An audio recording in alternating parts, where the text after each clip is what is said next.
Business man, constructions ఉన్నాయి, gold అంత డబ్బు ఉంది. పొలిటికల్గా వెళ్ళినా పేడ నీళ్ళే చల్లుతారు. ఈ రాజకీయాల్లోకి ఎందుకు రావాలనుకున్నారు? ఏపీ ఎలక్షన్స్ టైంలో దానికి ముందు చాలా అగ్రెసివ్గా మాట్లాడడం కానీ వాయిస్ రేస్ చేయడం కానీ జరిగింది. Why so silent? Vallabhaneni Vamsi కొడాలని వాగిన వాగుడికైనా కావచ్చు, అతి పదజాలంతో బజార్ రౌడీల్లాగా మాట్లాడుతూ. సో వైఎస్ఆర్సీపీ పార్టీ మహిళల మీద ఎవరు టీడీపీ కార్యకర్తలు కానీ టీడీపీ నాయకులు కానీ పదజాలం వాడలేదంటారా? అందులో చాలా ముఖ్యంగా రఘురామకృష్ణరాజు గురించి కూడా అనుకోవచ్చు. వాళ్ళలేదు, నిజంగా వాళ్ళు డైమండ్ రాణి అని ఎవరన్నారు? విజయ్ చౌదరి గారు అప్పుడు అలా వాయిస్ రేస్ చేసిన దానికి ఇప్పుడు ఎక్స్పెక్టేషన్స్ ఏంటి? చేసిన తప్పులకి వలస పార్టీలు వచ్చి పదవులను ఊహించి వెళ్ళిపోయే నాయకులు. విజయ్ పక్కన చౌదరి ఉంది కాబట్టి టీడీపీకి సపోర్ట్ చేస్తున్నారు, టీడీపీకి ఫేవర్గా మాట్లాడుతున్నారు. కార్యకర్తలు కూడా భయపడిన రోజుల్లో నాలాంటి చాలా మంది కార్యకర్తలను సంపాదించుకోవడం ప్రజలు ఆంధ్రప్రదేశ్లో ప్రశాంతంగా ఉన్నారు. మాకైతే కనిపించట్లేదు. Being a core TDP fan, core TDP కార్యకర్త, కూటమి నిజంగా నచ్చిందా? గుండె చేసుకొని చెప్పండి. ఇప్పుడు పొలిటికల్గా నిజంగానే ప్రజల గురించి ఆలోచించే నాయకులు ఉన్నారా అంటే అతిశయోక్తి అనిపిస్తుంది. ఆ రఘురాముడు నీతి కోసం సొంత మనుషుల్ని ఎలాగైనా ఎదిరించైనా వచ్చాడో నాకు తెలియదు, కానీ ఈ కాలంలో రఘురామకృష్ణరాజు అయినా నిజమైన రఘురాముడే.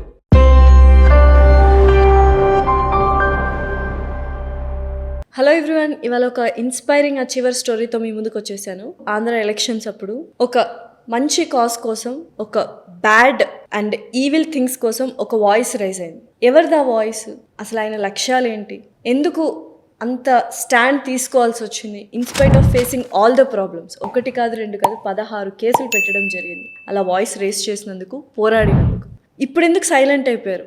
అసలు ఏం చేయాలనుకుంటున్నారు? ఆయన మాటల్లోనే విందాం. He's none other than businessman and అలాగే ఇప్పుడిప్పుడే పొలిటికల్ కెరియర్ స్టార్ట్ చేస్తున్నారు విజయ్ చౌదరి గారు. హలో విజయ్ చౌదరి గారు, ఎలా ఉన్నారు? బాగున్నాను. లాషారెడ్డి గారు. ఓకే, ఏంటి ఈ మధ్య చాలా సైలెంట్ అయిపోయారు? ఒకప్పుడు ఏపీ ఎలక్షన్స్ టైంలో దానికి ముందు చాలా అగ్రెసివ్గా మాట్లాడడం కానీ వాయిస్ రేస్ చేయడం కానీ జరిగింది. Why so silent nowadays?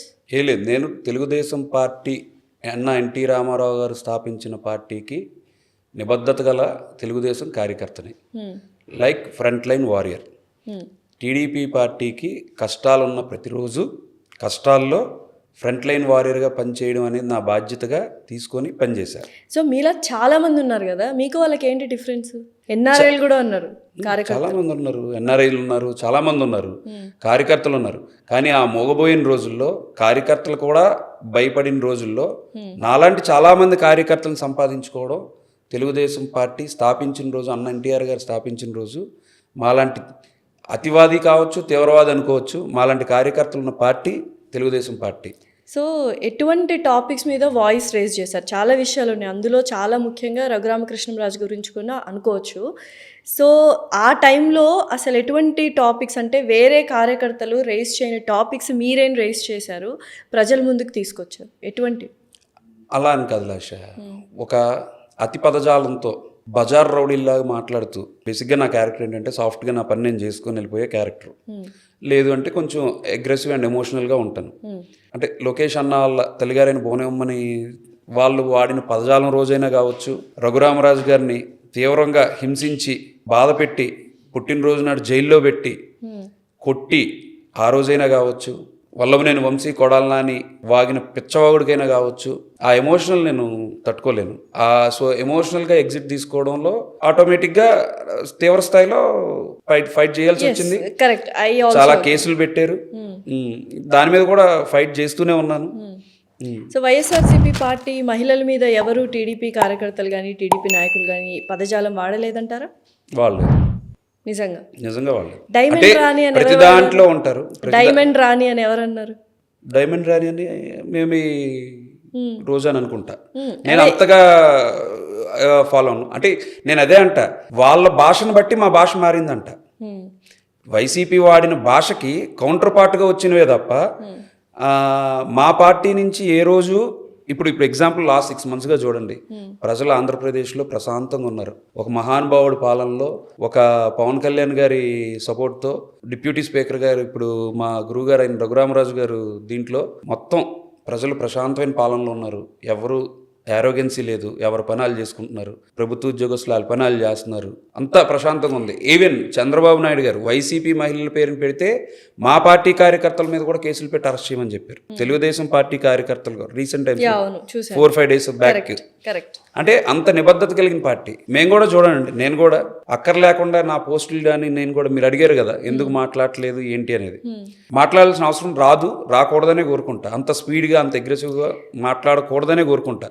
ఎందుకు అంటే అవతల వాళ్ళకి కౌంటర్ పార్ట్గా ఇచ్చిన కౌంటర్స్ తప్ప నాకు స్పెషల్ ఇంటెన్షన్ ఏముంటుంది. సో కౌంటర్ పార్ట్స్ ఇచ్చారు, అన్నీ అయిపోయాయి. ఇప్పుడు అధికార పార్టీ మీ పార్టీ వచ్చేసింది. బట్ ఇప్పుడు ఎందుకు సైలెంట్ ఉన్నా అంటే ఏదో ఒక ఎక్స్పెక్టేషన్ కానీ అప్పుడు అంత మాట్లాడుతున్నప్పుడు యాక్టివ్గా మనము ఎలక్షన్స్లో తిరిగినప్పుడు పార్టీ గురించి మనం మాట్లాడుతున్నప్పుడు ఏదో ఒకటి మనకంటూ ఒకటి ఎక్స్పెక్ట్ చేస్తాం కదా. సో విజయ్ చౌదరి గారు అప్పుడు అలా వాయిస్ రేస్ చేసిన దానికి ఇప్పుడు ఎక్స్పెక్టేషన్స్ ఏంటి, ఎందుకు సైలెంట్గా ఉన్నా? నేను నిజాయితీ గల నిబద్ధత గల తెలుగుదేశం కార్యకర్తని. ఏం వద్దా మరి, జస్ట్ అలా వాయిస్ రేస్ చేస్తే నన్ను నాకు ఏమి ఇవ్వాలో ఎక్కడ ఉంచాలో అనేది లోకేష్ అన్నకి, నారా చంద్రబాబు నాయుడు గారికి, డిప్యూటీ స్పీకర్ గారైన మా గురువు గారైన రఘురామరాజు గారికి ఏదో ఒకటి ఆలోచన ఉండే ఉంటుంది. అది ఇచ్చే స్థాయిలో నేను అందుకునేది చాలా పెద్ద స్థాయిలోనే ఉంటుంది. కానీ నేను ఎప్పుడూ టీడీపీకి ఫ్రంట్ లైన్ వారియర్ అని చెప్పుకోవడంలో సంకోచించను. సో RRR గారి గురించి చెప్పండి. డిప్యూటీ స్పీకర్ అయిపోయారు and it was a great great great news అందరికీ. అక్కడ చూస్తే చాలా ఆనందంగా అనిపించింది అందరికీ, ఇంక్లూడింగ్ చంద్రబాబు నాయుడు గారు, పవన్ కళ్యాణ్ గారు మాట్లాడే విధానం కానీ, ఆయన ఇచ్చిన స్పీచ్ కానీ. సో ఇప్పుడు RRR గారు అక్కడ ఉన్నారు అంటే one of the major parts అయి ఉండొచ్చు విజయ్ చౌదరి గారు అని నేను అంటాను. What you want to say about it? ఆయన కష్టం ముందు నా పార్టీ ఏం లేదు. ఆయన గురువుగారు రోజు రచ్చబండ అనే కార్యక్రమం చేసి, ఆయన మహానుభావుడు, రఘురామరాజు గారు అనే వ్యక్తి మహానుభావుడు. ఆయన ముందు నా కష్టం కానీ అట్లాంటిది ఏం లేదు. కానీ ప్రతి రాజుకి సేనాధిపతి సైన్యాధిపతిలా పనిచేసే దాంట్లో రఘురామరాజు గారి గురించి కానీ పనిచేసే దాంట్లో ఫ్రంట్ లైన్ వారియర్. అక్కడ కూడా నేను ఒక వారియర్ అంతే. సో ఆ వారియర్ని ఏ రేంజ్లో పెట్టుకోవాలి, ఎక్కడ పెట్టాలి, ఏ స్టేజ్లో చేయాలనేది వాళ్ళకి తెలుసు. బట్ నిజంగానే ఇప్పుడున్న పొలిటికల్ సిస్టంలో ఫ్రంట్ లైన్ వారియర్స్ అని, నేను నిజాయితీ అని, నిబద్ధత అని చెప్పి వస్తున్న మనుషులు ఉన్నారా? మాకైతే కనిపించట్లేదు ఏ పార్టీ నుంచి అయినా. ఉన్నారు, వైసీపీలో కూడా కొంతమంది ఉండొచ్చు, కానీ తెలుగుదేశం పార్టీలో ఆ నిజాయితీ అనేది చాలా ఎక్కువగా ఉంటుంది. ఎగ్జాంపుల్ నన్నే తీసుకో, నేను నీకు బిజినెస్ మ్యాన్గా తెలుసు, అవును, నా స్టోర్స్ వైజ్ కానీ నా బిజినెస్ వైజ్గా కానీ నీకు తెలుసు. నేను ఎప్పుడు ఏది ఎక్స్పెక్ట్ చేసి కానీ ఏది లేదు. నీతో అయినా ఏదైనా ప్రొఫెషనల్ టాక్స్ తప్ప అన్నెసరీ పొలిటికల్ టాక్స్ కూడా ఏ రోజు మాట్లాడింది లేదు. సో నా పర్సనల్ టైంలోని, నా బిజినెస్ టైంలోని నేను అన్నెసరీ పొలిటిక్స్కి నేను పెద్దగా ఇన్వాల్వ్ అవ్వను. నా వరకు నేను పార్టీ నుంచి ఇవాళ నాకు 23-24 years అవుతుంది ఓటు హక్కు వచ్చి. ఈ 23 సంవత్సరాల్లో పార్టీకి నేను చేశాను తప్ప పార్టీ నాకేం చేయాలని కోరుకోను కూడా. ఎందుకు అంటే నేను నిజాయితీ గల కార్యకర్త అడిగామని చెప్తున్నా.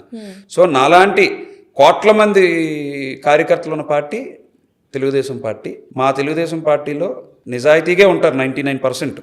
1% ఎక్కడైనా ఉంటుంది. కాబట్టి వాళ్ళు చేసిన తప్పులకి, వలసల్లో వచ్చి చేసిన తప్పులకి, వలస పార్టీలు వచ్చి పదవులు అనుభవించి వెళ్ళిపోయే నాయకులు, ఇలాంటి వాళ్ళని టీడీపీ హార్డ్ కోర్గా కన్సిడర్ చేయొద్దు. వాళ్ళు పదవుల కోసమే వస్తారు, పదవులు అనుభవించుతారు, పదవులు చేసుకొని వెళ్ళిపోతారు. అది గవర్నమెంట్కి ఆ ఈక్వేషన్స్, క్యాస్ట్ ఈక్వేషన్ కావచ్చు, ఇంకా ఎన్ని ఫైనాన్షియల్ ఈక్వేషన్ కావచ్చు, ఏదైనా ఈక్వేషన్స్లో కొన్ని ఫుల్ఫిల్ చేయడం కోసం అవి చేస్తారు తప్ప. నేను ఇప్పుడు మా పార్టీలోని వలస పార్టీల నుంచి వచ్చి పదవులు అనుభవిస్తున్న వాళ్ళు చాలా ఉన్నారు. కానీ నాయకులకి, మా శ్రీ నారా చంద్రబాబు నాయుడు గారికి కానీ లోకేష్ అన్నకి కానీ తెలుసు వాళ్ళ స్థానం ఏంటో, మాలా పోరాడి ఫైట్ చేసిన వాళ్ళ స్థానం ఏంటి అనేది వాళ్ళకి బాగా తెలుసు. సో విజయ్ పక్కన చౌదరి ఉంది కాబట్టి టీడీపీకి సపోర్ట్ చేస్తున్నారు, టీడీపీకి ఫేవర్గా మాట్లాడుతున్నారు అన్న వాళ్ళకి మీరు ఇచ్చే సమాధానం ఏంటి? ఏమండి, 4,25,00,000 5,25,00,000 జనాభా. ఇందులో చౌదరిగా పుట్టడం అనేది నేను చేసుకుని నేను అడిగింది కాదు. నేను ఆ కులంలో పుట్టాను. సో ఆ కులంలో ఉన్న నాకు చాలామంది వేరే వాళ్ళ ఫ్రెండ్సే ఉంటారు. అంటే ఇప్పుడు రాజకీయాలని కులాల పరంగానే ఉన్నాయి కదా, ఏదైనా ఎక్కడైనా వాస్తవాలే మాట్లాడుతున్నారు. నాకు వ్యక్తిగతంగా చంద్రబాబు నాయుడు గారి ఆలోచన విధానం, మన లోకేష్ అన్న పోరాటం, ఎస్పెషల్లీ ఆయన పాదయాత్ర 2009 బిఫోర్ లోకేష్ అన్న వేరు, పులిలాగా తిరిగి వచ్చి, అంటే ఒక బంతిని గట్టిగా నాలకేసి కొడితే వెనక్కి రీబౌన్స్ అయ్యి వచ్చిన లోకేష్ అన్నను చూసి గర్వంగా ఫీల్ అవుతున్నా. అంటే ఒక మనిషిని సానబెడితే పదునైన కత్తిలా తయారవుద్దానికి అన్న ఉదాహరణ ఉంటుంది లోకేష్ అన్న. నిజంగానే ఆయన డెవలప్ అయిన విధానము, ఆయన చేంజ్ అయిన విధానం అందరికీ నచ్చింది లోకేష్ గారి గురించి. అయితే విజయ్ చౌదరి గారు బిజినెస్ మ్యాన్, కన్స్ట్రక్షన్స్ ఉన్నాయి, బోల్డ్ అంత డబ్బు ఉంది. పొలిటికల్గా వెళ్ళినా పేడే నీళ్ళే చల్లుతారు, అది అందరికీ తెలిసిన విషయం. మంచి చేసినా చెడే అంటారు, రైట్? అలాంటిది ఎందుకు ఈ రాజకీయాల్లోకి ఎందుకు రావాలనుకున్నారు? రాజకీయాల్లో ఎందుకు పార్టిసిపేట్ చేస్తున్నారు విజయ్ చౌదరి గారు? నేను రావడమే లేదు, నేనున్నా. నేను కొత్తగా వచ్చిందేం లేదు, నేను ఎప్పుడు టీడీపీ పార్టీతోని అంటే బహుశా అంటే యాక్టివ్గా అంటే ఫ్రంట్ ఫేస్ ఎప్పుడు మీకు ఈ ఫైట్ చేసినప్పుడు కనిపించా. కానీ 23 ఏళ్ళుగా పార్టీతోనే ఉన్నా, పార్టీ గురించే కష్టపడ్డా, పార్టీతో పనిచేసా. పార్టీ అంటే నాకు ప్రాణం. నేను చివరి జర్నీ వరకు కూడా పార్టీలోనే ఉంటా. సో ఎప్పుడు పరోక్షంగానే ఉంటారా? ప్రత్యక్షంగా వచ్చి పోటీ చేయాలన్న ఆలోచన ఏమైనా ఉందా? ఆ సమయం వచ్చినప్పుడు తప్పకుండా ఉంది. మొన్ననే అసలు ట్రై చేయాల్సింది అనిపిస్తుంది ఇప్పుడు. ఎందుకంటే చాలా మంది అనామకులు కూడా మంచి స్టేజ్కి వెళ్ళిపోయారు. ఎందులో? టీడీపీ పార్టీలో అనామకులు కూటమిలో అనుకోవచ్చు. కూటమిలో అంటే చిన్న బాధ ఉంది. ఎలా అంటే అరే ఏమీ లేకుండా కష్టపడకుండా రాత్రికి రాత్రి ఎమ్మెల్యే అయ్యారు అనే బాధ ఉంది, అసంతృప్తి ఉంది. కూటమి అంటే JSP party, BJP any party, straight forward any party అంటే వ్యక్తిగతంగా కించపరచడం అనేది నాకు ఇష్టం. వాళ్ళకి గుమ్మడికాయ అంత టాలెంట్ ఉన్న ఆవగించేంత అదృష్టం ఉన్న వాళ్ళందరూ 2024లో పవన్ కళ్యాణ్ ఫోటో కావచ్చు, శ్రీ నారా చంద్రబాబు నాయుడు గారి ఫోటో కావచ్చు, చాలా హెల్ప్ఫుల్ అయింది వాళ్ళకి. ఓకే, ఏంటి మీరు being a core TDP fan and core TDP కార్యకర్త, కూటమి నిజంగా నచ్చిందా? గుండె మీద చేసుకొని చెప్పండి. నచ్చింది, వై నాట్? ఓకే, చెప్తున్నా కదా, కూటమిలో కొంతమంది వ్యక్తులు నచ్చకపోవచ్చు, కానీ కూటమిని నడిపించే రథసారథులైన చంద్రబాబు నాయుడు గారు, పవన్ కళ్యాణ్ గారు, ఈ పోరాటాన్ని స్టార్ట్ చేసిన మా రఘురామరాజు గారు, ఇట్లాంటి యోధులతోని అద్భుతంగా నడుస్తుంది. అందులో చిన్న చితకా ఉన్న వాటిని నేను కన్సిడర్ చేయనంట. అసలు ఏంటి రఘురామకృష్ణరాజు గారి గురించి చెప్పండి. మీరు దగ్గరగా చూశారు కాబట్టి చాలా మందికి చాలా కన్ఫ్యూజన్స్ ఉన్నాయి ఇప్పటికీ, రైట్?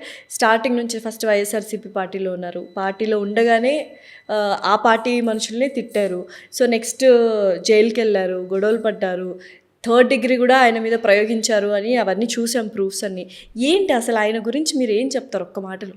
రఘురామ కృష్ణంరాజు, ఆ రఘురాముడు ఎన్ని బాధలు పడ్డాడు, ఆ రఘురాముడు నీతి కోసం సొంత మనుషుల్ని ఎలాగైనా ఎదిరించైనా వచ్చాడో నాకు తెలియదు. కానీ ఈ కాలంలో రఘురామకృష్ణరాజు అయిన నిజమైన రఘురాముడే.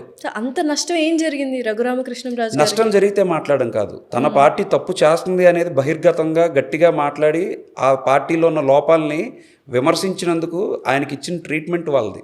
అంటే పార్టీలో ఉన్నాము అని చెప్పి తప్పులు చేసినా సరే ఆ పార్టీని కన్సిడర్ చేయకూడదు అనేది విధానం కాదు. తప్పు చేస్తే తప్పనే ప్రశ్నించాలి. అది మా పార్టీలో కూడా నేను కొన్నిసార్లు ప్రశ్నించిన విధానం ఉంది. నాకు కూడా చురకలు పెట్టారు, కానీ నేను మారను. సో రఘురామకృష్ణరాజు గారు అనే వ్యక్తి ఏంటంటే ఒక మహా కొండండి, బోలా మనిషి. అంటే ప్రాక్టికల్గా చెప్పేది ఏంటంటే మనసులో ఏం ఉండదు, కల్మషం ఉండదు. లాష వచ్చి ఇది అడిగింది అంటే అది చేయడమే, అంతే. ఆ పని నచ్చిందా లేదా, ఎంతవరకైనా నమ్మిన వ్యక్తి గురించి అంతవరకైనా వెళ్తాడు.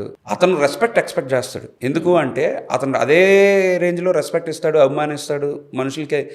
మనుషులకి ఎవరైనా ఏదైనా కష్టం వచ్చినా, ఏదైనా పని వచ్చినా ఆ పని ఇమీడియట్లీ రెస్పాండ్ అయ్యే వ్యక్తి రఘురామకృష్ణరాజు గారు. అంటే మీరు అలాంటి నాయకుడిని వేల మీద చూస్తారు అన్నమాట. సో ఇప్పుడు deputy speaker of Andhra Pradesh Raghu Rama Krishna Raju garu వినడానికి ఎలా ఉంది విజయ్ చౌదరి గారు? అంటే నా విజయ్ చౌదరి నేను ఇంకా ఆయన గొప్ప స్థాయిలో, ఇంకా పెద్ద స్థాయిలో చూడాలనుకున్నాను. అట్లీస్ట్ 6 months వెయిటింగ్ తర్వాత అయినా చంద్రబాబు నాయుడు గారు మహానుభావుడు ఒక మంచి స్థానంలో కూర్చోబెట్టారు. పర్సనల్గా నాకు ఇంకా పెద్ద పోస్ట్, అంటే అది నా అభిప్రాయం కావచ్చు, రాష్ట్రంలో చాలామంది అభిప్రాయం కావచ్చు, ఆ గొంతు మోగపోవడానికి నాకు ఇష్టం లేదు. అది మోగే గొంతు. ఈవెన్ అయ్యన పాత్రుడు గారు కానీ, రఘురామరాజు గారు కానీ పార్టీకి మోగే గొంతులు. ఆ 2 గొంతులు మోగపోవడం అంటే నాకు పర్సనల్గా ఇష్టం లేదు. కానీ మంచి పొజిషన్లో ఉన్నారు. So again coming back to కూటమి. సో ఇందాక మీరు ఓకే మీకు నచ్చింది అని చెప్పారు, ఫైన్. ఆఫ్టర్ 2 years 3 years లేకపోతే అగైన్ 2029 ఎలక్షన్స్ అప్పుడు what is the situation, scenario? నేను చెప్పలేను, నాకు అంత అంటే పొలిటికల్గా అని కాదు. ఇది పొలిటికల్గా 3 పార్టీల కూటమి. ఈ కూటమి అనేది కలిసి ఉంటుందా, ఎందుకంటే ఇది 3 ఇండివిజువల్ పార్టీ డెసిషన్స్. దాన్ని నేను ఒక 5 సంవత్సరాల ముందు ప్రిడిక్ట్ చేసి దాన్ని ఇలా చెప్పాను, అలా చెప్పాను, ఆ రోజే చెప్పాను అని ఇదంతా నేను చెప్పలేను. కానీ ఈ కూటమి కలిసి ఉండాలి అని మనస్ఫూర్తిగా కోరుకుంటా. అది 5 ఏళ్ళ, 10 ఏళ్ళ, 20 ఏళ్ళ, ఎన్ని సంవత్సరాలు వీలైతే అన్ని సంవత్సరాలు ఈ కూటమి కలిసి ఉండి, అంటే నేను ప్రత్యక్షంగా ఇప్పుడు ఆంధ్రాలో ఉంటున్నా. సో ఆంధ్రాలో నేను షిఫ్ట్ అయ్యా హైదరాబాద్ నుంచి, అంటే టెంపరీగా వర్క్స్ ఎక్కువ వర్క్స్ అక్కడ ఉండి. సో ప్రత్యక్షంగా చూస్తున్నా, ప్రశాంతంగా ఉంది, ఎవడ పని ఆడు చేస్తున్నాడు, ఆఫీసుల్లో ఫైల్ నడుస్తున్నాయి, పోలీసులు మారుతా ఉంది తీరి. సో ఎవడ పని ఆడు చేసుకుంటూ ప్రశాంతంగా ఉంది. ఓకే, పేదలకు పనికి వెళ్తున్నారు, ఇసుక కంఫర్ట్గా ఉంది, మద్యం పాలసీ బాగుంది. సో ఎవడు ఇప్పుడేగా స్టార్ట్ అయింది, తర్వాత వస్తాయి ఒక్కొక్క సమస్యలు వస్తాయి. సమస్యల్ని చంద్రబాబు నాయుడు గారి ముందు ఇవి అసలు పెద్ద సమస్యలే కాదు. అంతే అంటారు. అంతే, ఆయన అనుభవం ఏంటండి, ఆయన లెజెండరీ. ఇప్పటిదాకా పొలిటికల్ గురించి మాట్లాడుకున్నాం. అసలు ఫస్ట్ విజయ్ చౌదరి గారు బిజినెస్ స్టార్ట్ చేయాలి, అసలు ఏం చదువుకున్నారు ఏంటి చాలా మందికి తెలుసు, బట్ మీరు ఒకసారి ఆడియన్స్కి చెప్పేసేయండి. నేను జస్ట్ డిప్లొమా మెటలాజికల్ మైన్స్ చేసేవాడిని. ఆల్మోస్ట్ 10 years మ్యాంగనీస్ మైన్స్ చేశా. తర్వాత కన్స్ట్రక్షన్స్, ఇంకా సినిమా ఫ్యామిలీ కాబట్టి మళ్ళీ బ్యాక్ టు మూవీస్. కవింత అనే మూవీ చేశా, డిఎస్ రావు పిక్చర్స్లో మిస్టర్ నోకయ్య, పిల్ల జమీందారు, కలవర్ కింగ్, ఇవన్నీ చేసుకుంటూ కవింత అనే మూవీకి డైరెక్షన్ చేశా. కరెక్ట్గా ఇంకో సినిమా స్టార్ట్ అయ్యేటప్పుడు కోవిడ్ వచ్చింది. ఆ కోవిడ్లో మళ్ళీ ఖాళీగా ఉండడం ఎందుకని బిజినెస్ చేసాం, చేతులు కాల్చుకున్నాం. ఆ చేతులు కాల్చుకొని ఇమీడియట్లీ ఎగ్జిట్ తీసుకున్నా. ఆ బిజినెస్ జర్నీ అంతా నీకు తెలిసిందే. డెఫినెట్లీ. అంటే ఇప్పుడు కూల్గా వరల్డ్ అంతా తిరుగుతున్నా, ఇప్పుడు ఒక 57 కంట్రీలు అయ్యాయి. లైఫ్ని ఎంజాయ్ చేస్తున్నా, ఫ్యామిలీ లైఫ్ని ఎంజాయ్ చేస్తున్నా. కన్స్ట్రక్షన్స్ ఉన్న ఆస్తులు బాగానే ఉన్నాయి, వాటిల్లో కన్స్ట్రక్షన్స్ అవి చేస్తున్నా. ఇప్పుడు ఏదో ఒక ఫీల్డ్ చూస్ చేసుకుంటే అందులో రారాజులు అయిపోవచ్చు అనేది చాలా మంది నమ్ముతారు. అన్నిట్లో కాలు పెడితే అరాకొరా అని అనుకుంటారు. సో అటు సినిమాల్లో ట్రై చేశారు, బిజినెస్లో ఇప్పుడు ఉన్నారు, నెక్స్ట్ ఇప్పుడు పొలిటికల్గా అనుకుంటున్నారు. మెయిన్ ఎజెండా ఏంటి విజయ్ చౌదరిది? నా జర్నీ ఎలా అయిందంటే, ఏది ఇంటెన్షనల్ కావాలి, అన్ని యాక్సిడెంట్లుగా అయ్యాయి. సో నీకు ఆ 2-3 వేరియేషన్స్ కనిపించడానికి ఏంటంటే, ఏదో నేను మైన్స్ చేసినంతసేపు చేశా. మైన్స్ అన్ని గాలి జనార్దన్ రెడ్డి ఇష్యూ అయినాక కాస్త బంద్ అయినాక నేను ప్యాషనేట్గా ఉన్నా. అంటే వెరీ వెరీ వెరీ యంగేజ్లో మార్కెట్లోకి వచ్చేసా. పొలిటికల్గా అనేది ఫస్ట్ నుంచి నడుస్తూ ఉంది. ఇప్పుడు గ్రౌండ్ పాలిటిక్స్లో యాక్టివ్గా ఉండడం, టీడీపీ పార్టీకి, అంటే తారక్ నేను మీకు ఆల్మోస్ట్ ఒకే మంచం ఒకే కంచం అనేటట్టు ఉండేవాళ్ళం. సో కంటిన్యూ తన్ని చిన్న మీటింగో పెద్ద మీటింగో విగ్రహాల ఆవిష్కరణ ఎక్కువ తిరుగుతూ ఉండేవాళ్ళం ఇద్దరం. సో ఆ జర్నీలో ఎన్టీఆర్ ఫ్యామిలీకి బాగా క్లోజ్గా ఉండేవాడిని. అంటే తారక్ గారు నిజంగా అంటే ఓకే, ఇప్పటిదాకా లేరు, ఇప్పుడే ప్రజల్లోకి వస్తున్నారు, ఒక కెరియర్నో లేకపోతే పొలిటికల్ లైఫ్నో చూస్ చేసుకుంటున్నారు అన్న టైంలో హఠాత్తుగా ఆ సిచ్యుయేషన్ రావడం అనేది చాలా బాధాకరం. సో నెక్స్ట్ స్టెప్ ఏమై ఉండేది తారక్ గారిది? అసలు తారక రత్న బంగారు లాంటి మనిషి అండి. నాకు మిగతా హీరోలతో చాలా జర్నీ ఉన్నా, తారక రత్న బయట కూడా బంగారం మనిషి. అది మూవీ సక్సెస్ ఫెయిల్ అనేది, లైఫ్ కెరియర్ అనేది మనం డిసైడ్ చేసేది కాదు. తారక రత్న అనే వ్యక్తి బంగారు లాంటి మనిషి. నిజంగా బయట తను చూసి, అంటే మీరు నమ్మరు, బయట ఇడ్లీ బళ్ళు మీద మనకి ఇక్కడ లైక్ అమ్ముతూ ఉంటారు కదా, వాళ్ళని కూడా అన్న అని పిలుస్తాడు తప్ప రూడ్గా ఉండడం కానీ ఇట్లా ఏం ఉండదు. అందులో మామూలు చిన్న చిన్న ఫ్యామిలీలో ఉంటేనే ఒక 2-3 కోట్లు ఉంటేనే రాలిపోయే రోజులు ఇవి. అన్న తారక రామారావు గారికి ముద్దుల మనవడు కూడా ఒక రకంగా. సో ఒకే రోజు 9 సినిమాలు లాంచ్, 9 సినిమాలు సైన్ చేయడం, లాంచ్ చేయడం, మోహన్ కృష్ణ అంకుల్ వాళ్ళ. సో తారక్ చనిపోవడం అనే దాన్ని నాకు ఇప్పటికి కూడా ఎమోషన్ అవుతా. అంటే అన్డైజెస్టెడ్ థింగ్ అనమాట. డెఫినెట్లీ. అసలు పార్టీలతో సంబంధం లేకుండా బాధపడ్డారు తారక రత్న గారు గురించి ఆ రోజు. పార్టీ నుండి కూడా ఇంకా కొంచెం గొప్ప గౌరవం దక్కుంటే బాగుండేదని నా ఫీలింగ్. తెలుగుదేశం పార్టీ నుండి నివాళులు అర్పించడం అని కానీ, లేదంటే అంటే తను కరెక్ట్గా ఇంకా పొలిటికల్ కెరియర్ స్టార్ట్ చేశాడు. డెఫినెట్లీ ఎమ్మెల్యే, అంటే వాళ్ళకి ఎమ్మెల్యే పదవులు వాళ్ళ ఇంట్లోనే కొంతమంది, చాలా మందికి ఎమ్మెల్యేలు ఇస్తారు, అది అదొక ఫ్యాక్టరీ తెలుగుదేశం అనేది. కానీ పర్సనల్గా తారక్ స్టేజ్కి వెళ్ళి ఉండేవాడు. మెయిన్ తన హ్యాబిట్స్ వల్ల తనకు ఇబ్బంది అయింది అంతే. అది నిజంగా బాధాకరమైన విషయం. So coming back to Vijay Chaudhary garu, so ఇందాక మీరు అన్నట్టు అన్నిట్లో లైక్ అదే సో మధ్యలో తారక్ నుంచి ఇటు వెళ్ళింది. సో తారక్ నేను మంచి ఫ్రెండ్స్ అనమాట. బాగా అంటే తనకున్న వేలు మీద లెక్కేసే దాంట్లో నేను ఒక మంచి ఫ్రెండ్ అనమాట. సో నేను బిజినెస్ చేస్తున్నప్పటి నుంచి తారక్తో నేను టచ్లో ఉన్నాను. బేసిక్గా సినిమాకి సంబంధించిన ఫ్యామిలీ అవడం వల్ల నేను కొత్తగా మళ్ళీ బ్యాక్ రావడం సంబంధం లేదు. ఇప్పుడు నేను బలరామయ్య గారు, మా తాతగారు ఫ్రీడమ్ ఫైటర్, రైటర్ అవడం, నాకున్న ఫస్ట్ నుంచి కాంటాక్ట్స్లోని తారక్ ఆ మైన్స్ అయిపోయినప్పుడు ఏంటంటే ఇంకా తారక్ నేను రోజు తిరిగేవాళ్ళం. అప్పుడు ఇంక పెళ్ళి కూడా కాలే. తారక్ నేను బాగా తిరిగేవాళ్ళం. తిరిగినప్పుడు ఏంటంటే మళ్ళీ మూవీ చేయాలని చెప్పి డిఎస్ రావు దగ్గర మళ్ళీ పిల్ల జమీందారు వాటిల్లో బాగా ఇన్వాల్వ్మెంట్ తీసుకుని వెంటనే మళ్ళీ కవ్వింత సినిమా చేయడం జరిగింది. సినిమా జరిగినాక మళ్ళీ మ్యారేజ్ అవ్వడం, సినిమాలు అనేది అక్కడికి స్టాప్ అయింది. అట్లా అంటే రెస్పాన్సిబిలిటీగా ముందు ఫ్యామిలీని బాగా చూసుకోవాలనే దాంట్లో సినిమాలు స్టాప్ అవడం. ఇక నీకు తెలియదే ఉంది, నువ్వు కోవిడ్ టైంలో వచ్చావు, కోవిడ్ బిజినెస్ అట్లా. దాని తర్వాత పొలిటికల్. సో ఇప్పుడు పొలిటికల్గా నిజంగానే ప్రజల గురించి ఆలోచించే నాయకులు ఉన్నారా అంటే అతిశయోక్తి అనిపిస్తుంది. ఎందుకంటే ఎప్పుడు చూసినా ఒకరి మీద ఒకరు విమర్శలే తప్పితే ప్రజల సమస్యల గురించి ఆలోచించే నాయకుడు ఎవరున్నారు ఏంటి? అలా లేదు లాస్య. ప్రజా సమస్యల మీద స్టిల్ పనిచేసే నాయకులు లేకపోతే సొసైటీ రన్ అవ్వదు. స్టిల్ రఘురామరాజు గారు కావచ్చు, పాలకొల్లు ఎమ్మెల్యే రామానాయుడు గారు కావచ్చు, లేదంటే బొబ్బిలి బేబీ నాయన్ గారు కావచ్చు, ఇట్లాగా అశోక్ గజపతిరాజు గారు కావచ్చు. పదే పదే చెప్తా, ఎస్ ఎమ్మెల్యే అవ్వడం కోసం డబ్బులు ఖర్చు పెట్టుకుంటూ ఎమ్మెల్యే పదవిని అదేదో రాజముద్రలాగా చూడడం కోసం చాలామంది వస్తారు. కానీ ప్రజల కోసం నారా చంద్రబాబు నాయుడు గారు, పవన్ కళ్యాణ్ గారి స్ఫూర్తిని తీసుకొని పనిచేసే చాలామంది నాయకులు ఉన్నారు. అంటే 175 మంది పేర్లు చెప్పలేను, కానీ అలా పనిచేసే నాయకులు లేకపోతే సిస్టమ్ రన్ అవుతుంది. సో మంచి మంచి నాయకులు ఉన్నారు, బంగారం లాంటి నాయకులు ఉన్నారు. రోజు ఉదయం నుంచి అది ఏ పార్టీలో అయినా కావచ్చు, నేను చెప్పింది నా పార్టీలో చెప్పా. సో ఏ పార్టీలో అయినా కావచ్చు, బీజేపీ కావచ్చు, జనసేనలో కావచ్చు, బంగారం లాంటి నాయకులు ఉన్నారు. సో వచ్చే 5 ఏళ్లలో ఆంధ్రప్రదేశ్ ఎలా ఉండబోతుంది అనుకుంటున్నారు? స్వర్ణాంధ్రప్రదేశ్ అని 2000లో నేను చిన్నప్పుడు చెప్పాడు ఆయన. నేను డెఫినెట్లీ చూస్తాను అనుకుంటున్నా కమింగ్ 10 yearsలో. 2040 విజన్ పెట్టాడు కదా పెద్ద ఆయన. డెఫినెట్లీ 2040 విజన్ అనేది అద్భుతంగా ఉంటుందని నేను గట్టిగా బిలీవ్ చేస్తున్నా. నువ్వు చూస్తావు, నేను చూస్తా. ఎందుకంటే ఇదే హైదరాబాద్లో నేను అడుగు పెట్టినప్పటికీ 2006లో ఎలా ఉందో, నా కళ్ళెదురుగుండా 2026కి వస్తుంటే ఎలా ఉందో నేను కళ్ళెదురుగా చూసా. గజం 5,000 నుంచి చూసా. ఇక్కడ ఇవాళ గజం 3 లక్షలు మనం ఉన్న ఏరియాలో. ఓకే. ఇందాక చంద్రబాబు నాయుడు గారు చాలాసార్లు అన్నారు, ఇది నా లాస్ట్ టర్మ్ అవ్వచ్చు ఒకసారి. ఎప్పుడు అనలేదే, చాలా స్పీచెస్లో అన్నారు. ఎప్పుడు అన్నారు అనలేదా? అనలా. ఎప్పుడు ఇది నా లాస్ట్ టర్మ్ అని మాట ఆయన నోటంట రాలా. ఆయన పాజిటివ్ ఎనర్జీ అండి. 2040కి పెట్టాడంటే విజను. అప్పటి వరకు నేను స్టిల్ యంగని. మీరు ఇప్పటికైనా చూడండి ఆయనతో నేను అంటే గొప్పగా. ఇప్పుడు 2029 ఎలక్షన్స్లో కూడా చంద్రబాబు నాయుడు గారే మళ్ళీ పోటీ చేస్తారు అంతేనా? ఇంక ఇప్పుడే కదండి ఎలక్షన్లు అయ్యి, ఇంకా అప్పటికి నేను పరిగెత్తదలుచుకోవాలా, దాని గురించి మాట్లాడదలుచుకోవాలా. పోనీ మీ గురించి చెప్పండి. ఇప్పుడు టైం ఇలా గడిచిపోతుంది, ఇప్పుడే అయ్యింది కరెక్టే, రైట్, బట్ 2029 అలా వచ్చేస్తుంది. సో మీరేం చేయాలనుకుంటున్నారు పొలిటికల్గా? What do you want to do in politics? Present నా మైండ్ అంతా పెద్ద ప్రాజెక్ట్ మీద ఉంది. పాన్ ఇండియా ప్రాజెక్ట్ ఒకటి నేను లాంచ్ చేస్తున్నా కమింగ్ 2 monthsలో. మన మీడియా ఇండస్ట్రీకి సంబంధించి. ఓకే, మీడియా ఇండస్ట్రీకి సంబంధించి. You want to tell details about it? అన్ని నేను లాంచింగ్ రోజే చెప్దామని ప్రిపేర్ అయ్యా.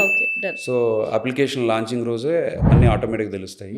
సో అంటే ఇంకొకటి, ఇక్కడ అందరికీ వచ్చే ఆంటర్ప్రీనర్స్ అందరికీ ప్రతి ఒక్కరు ఇలాగే చెప్తారు. అంటే ఇలాగా నాది ఇరగదీసేస్తుంది, కొత్త కాన్సెప్ట్, మార్కెట్లో దున్నేస్తాను ఇది అది అని. సో కానీ నేను నిజంగా చెప్తున్నా, నాది కొత్త కాన్సెప్ట్. నా ఫెయిల్యూర్స్ నుంచి వచ్చిన కొత్త కాన్సెప్ట్. ఓకే. నా బిజినెస్లో కొన్ని ఫెయిల్యూర్స్ ఉంటాయి, సక్సెస్ఫుల్ ఫెయిల్యూర్స్ ఉంటాయి. వాటిలోంచి వచ్చిన కొత్త కాన్సెప్ట్ ఇది. డెఫినెట్లీ నేను దీంతో రాక్స్ చేస్తాను. Okay, done. బిజినెస్, సో బిజినెస్లో నేను ప్రెజెంట్ ఇన్వాల్వ్మెంట్ తీసుకున్నా. అండ్ ఈ ఐటీ ఇటువైపు బాగా డెవలప్ చేస్తున్నారు లోకేష్ అన్న. సో ఆయనతో ఇంటరాక్ట్ అవుతా త్వరలో, కొంచెం ఆయనతో జర్నీ చేయాల్సి ఉంటుంది. సో ఆ జర్నీలో భాగంగా కమింగ్ 2-3 yearsలో నారా చంద్రబాబు నాయుడు గారు, లోకేష్ గారు నాకేమన్నా సముచిత స్థానం కల్పిస్తే డెఫినెట్లీ నేను యాక్టివ్ పాలిటిక్స్లోకి వచ్చేస్తా.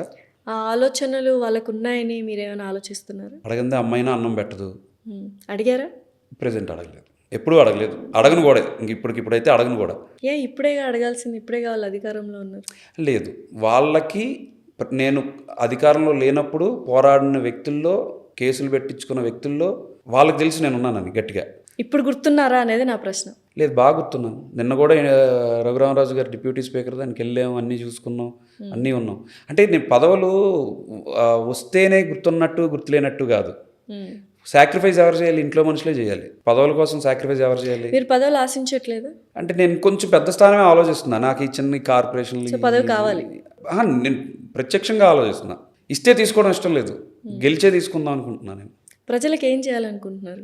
నాకు డ్రామాటిక్గా చెప్పడం రాదు, ఏం చేయాలి అనేది ఆలోచన. అడిగితే అమ్మాయినా పెట్టదు అన్నారు, చెప్తేనే మనుషులు. ఆ రోజుకి నేనుండే నియోజకవర్గంలో ఎటువంటి సమస్యలు ఉంటే దాని మీద పనిచేయడానికి, ప్రజల కోసం, పార్టీ కోసం నేను ముందుంటాను. అంటే నేను బాగా అగ్రెసివ్.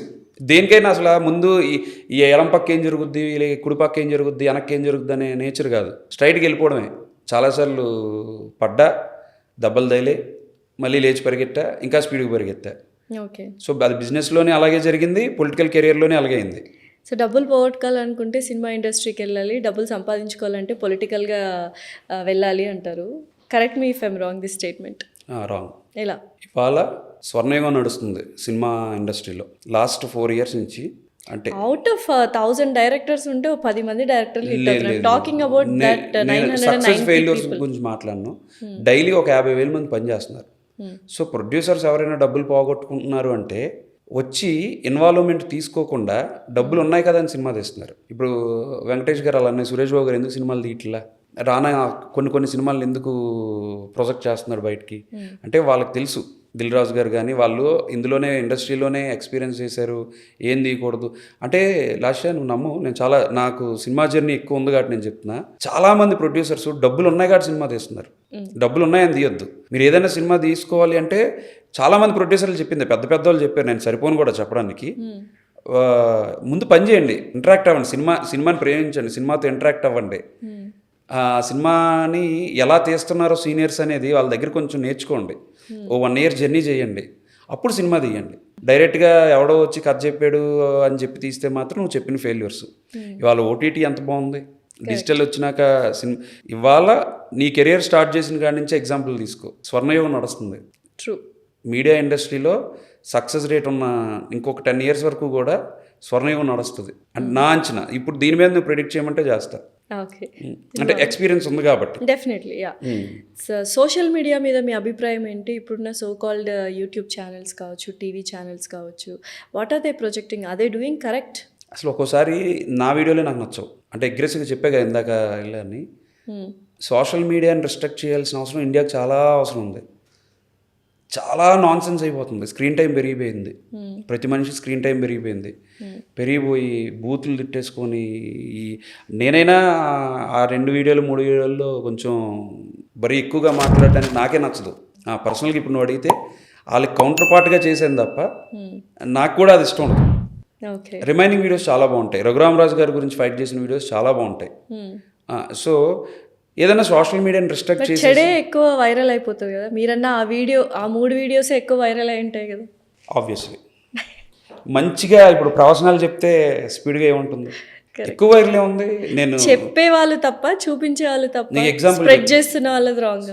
నీకు ఎగ్జాంపుల్ చెప్తా చూడు. దీనికి 2021 అనుకుంటా, 2021లో వల్లభనేని వంశీ లోకేష్ అన్న వాళ్ళ అమ్మగారైన బోనమ్మని అత్యంత దారుణంగా, అంటే చంద్రబాబు నాయుడు గారు కళ్ళల్లో నీరు తిప్పుకొని ఏడ్చినంత దారుణంగా ఎవరో మాట్లాడిన విధంగా పబ్లిక్గా అసలు వల్లభనేని వంశీ అంబటి రాంబాబుతో కలిపి చాలా నీచంగా మాట్లాడారు. టీడీపీ కార్యకర్తలు గట్టిగా ఇంకా పోరాడాల్సి ఉండిందేమో అనేది నా పర్సనల్ అభిప్రాయం. ఆ రోజు నేను రెస్పాండ్ అయిన విధానంగా ఏదైతే రెస్పాండ్ అయ్యానో అది చెడే. చాలామంది స్టాండ్ తీసుకున్నారు ఆ విషయం మీద. స్టాండే తీసుకున్నారు. పోరాటం వేరు, స్టాండ్ వేరు. నేను డైరెక్ట్గా అంటే అది మరీ మోగబోయిన రోజులు, అంటే చీకటి కాలం అని చెప్పొచ్చు. వైసీపీ దాంట్లో చీకటి కాలం. ఏ ధైర్యంతో అలా పోరాడాల్సి వచ్చింది? చెప్పాను కదా, నేను వెరీ ఎక్స్ప్రెసివ్. అంటే నాకు ఎమోషనల్ అయ్యానంటే అది ఏమవుద్దా, ఏం జరుగుద్దా అనే భయం లేకుండా డైరెక్ట్గా పోరాడేసా. కేసులు పెట్టారు, రోజు బెదిరించారు, 100 మంది రౌడీ నా కొడుకులు ఫోన్లు చేసేవారు. ఇప్పుడు ఎన్ని కేసులు ఉన్నాయి విజయ్ చౌదరి మీద? 16. ఏం కేసులు అసలు? ఈ సోషల్ మీడియా కేసులు. వైసీపీ పార్టీ నుంచి కేసులు పెట్టడానికి ఏం కేసులు అని అడగక్కర్లే, వాళ్ళ దాంట్లో చట్టం ఎఫ్ఐఆర్ కాపీ ఉంటే చాలు. సో ఇప్పుడు పార్టీ అంటే అధికారంలో ఉంది మీదే కదా, అన్ని కేసులు కొట్టేశారా? దానికి లీగల్గా మరి స్టెప్ తీసుకుంటా ఉన్నారు కదా, చూడాలి. లాస్ట్ 2019-24లో ఏదైతే జరిగిన కేసుల మీద ఉన్నాయో అది స్టెప్ తీసుకునే విధంగా లోకేష్ గారు ఉన్నారు. నిన్న చింతమనేని ప్రభాకర్ గారు కేసులు కూడా కొట్టినట్టున్నారు. సో ఈ కేసులు తీసేస్తారు అని అనుకుంటున్నా, ఎందుకంటే అక్కర్లేని కేసులన్నీ పెట్టారు. సో ఆ కేసుల ప్రభావం మీ లైఫ్లో ఎలా ఉంది? ఏముండదు, పట్టించుకోను అసలు. నథింగ్. అసలు ఇంత కూడా ఇంపాక్ట్ అసలు పట్టించుకోను. తెలుగుదేశం కార్యకర్తగా పడాలి అంటే పడతాను. సో ఇప్పుడున్న యంగ్స్టర్స్ పొలిటికల్ లైఫ్ని కెరియర్గా చూస్ చేసుకుంటే ఎలా ఉంటుంది? డబ్బున్న వాళ్ళకి మాత్రమే సొంతమా పొలిటికల్ కెరియర్? నిజం చెప్పాలి అంటే ప్రజెంట్ డబ్బున్న వాళ్ళకి మాత్రమే సొంతం పొలిటికల్.